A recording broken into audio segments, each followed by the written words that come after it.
My fellow Nigerians, my name is Faduri Oluwadare Joseph, former presidential aspirant for Labour Party. And this message is for Governor Peter Obi. This is a follow-up to the message I already sent to him personally, but I think it's very important too to let the public have a share of my take on Labour Party's present predicament all over Nigeria. In the last couple of weeks, our party has been going through a lot of crises. From one to the other, every week there is one thing happening. And it is so sad that the DG of our campaign, Dr. Doyin Okupe, is the one that is caught up in a conviction, a money laundering, corruption conviction of a 2-year jail term. He may have the option of paying off 30 million to avoid being sent to jail, but I think it would be nice and it would be the right thing to do for Governor Peter Obi to relieve him of his duty. Because a man who has already been convicted of corruption is not a man to lead a campaign for a new Nigeria.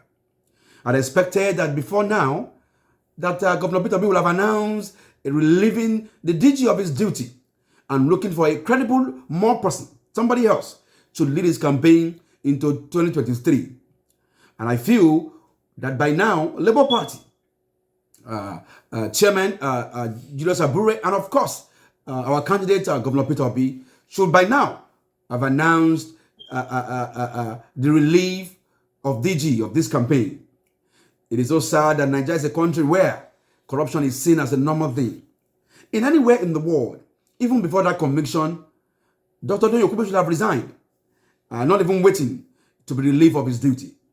But if he hasn't done that, immediately he was convicted a couple of hours ago. I had expected that he should be relieved of his duty.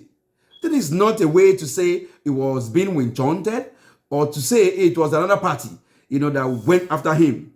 The fact is, he was picked up by EFCC, arraigned in court, and found guilty. So what it means is that he had the opportunity to prove his case if it was a witch hunt, but he was not able to do that. He wasn't able to account for over 400 million. That is the kind of leaders we say we do not want, because they are leaders who have not made our country to go forward and prosper. In over 60 years, Nigeria has laundered over 700 trillion naira in a country where so many people are suffering.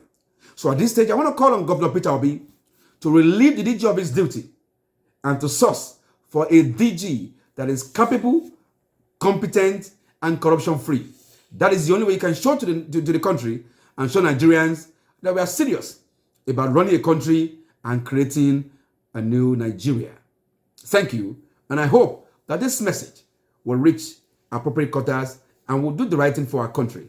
I have sent personal message to Governor Peter Obi, and I hope that this message I am bringing openly is not different for the personal message I also send to him.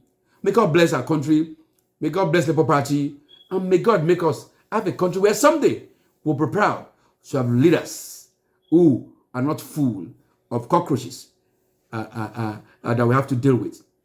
Thank you, and God bless.